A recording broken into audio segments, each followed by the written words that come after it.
نحمدہ و نصلی علی رسولہ الکریم اما بعد فاعوذ باللہ من الشیطان الرجیم بسم اللہ الرحمن الرحیم۔ سامعین کرام السلام علیکم ورحمۃ اللہ وبرکاتہ۔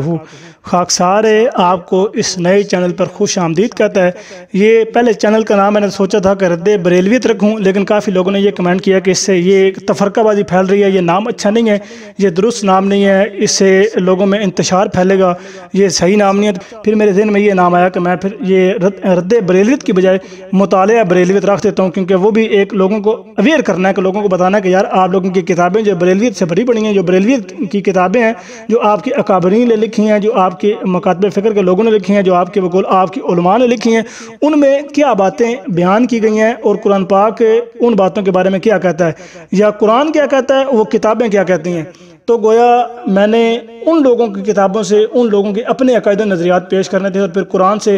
وہ اس کا موازنہ کرنا تھا کہ وہ قرآن پاک کے مطابق ہیں یا نہیں ہیں۔ تو اس لیے میں نے اس چینل کا آغاز کیا ہے، اس چینل کو میں نے بنایا ہے تاکہ لوگوں کو بتایا جائے، کیونکہ پاکستان میں تقریباً اگر 70% آبادی بریلویوں کی ہے،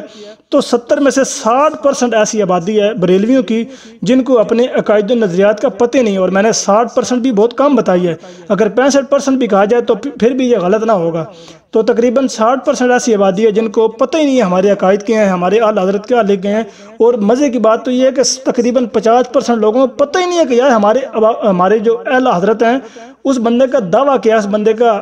بندے کی کتابیں کون کون سی، اس بندے کی کتابیں لکھی کتنی ہیں۔ بلکہ میں کہتا ہوں کہ یہ عام عوام تو کیا، ان کے جو بڑے بڑے اکابرین ہیں ان کو بھی نہیں پتہ کہ ہمارے اکابر اعلیٰ حضرت نے کتابیں لکھی کتنی ہیں، اور ان کتابوں کی تعداد کتنی ہے، اور وہ کتابیں کس قسم کے متعلق زیادہ لکھی گئی ہیں، یہ بھی ان کو نہیں پتہ۔ تو اس لیے میں نے یہ چینل بنایا تاکہ ان کو بتایا جا سکے کہ اعلیٰ حضرت کیا گول کھلا گئے ہیں، اور اعلیٰ حضرت نے عوام کو کس طرف دھکیل دیا ہے، اور کتنا زیادہ اسلام سے دور کر دیا ہے۔ اللہ تعالیٰ کرے کہ جس مقصد کے لیے میں نے یہ بنایا، اللہ تعالیٰ اس مقصد کو پورا کرے۔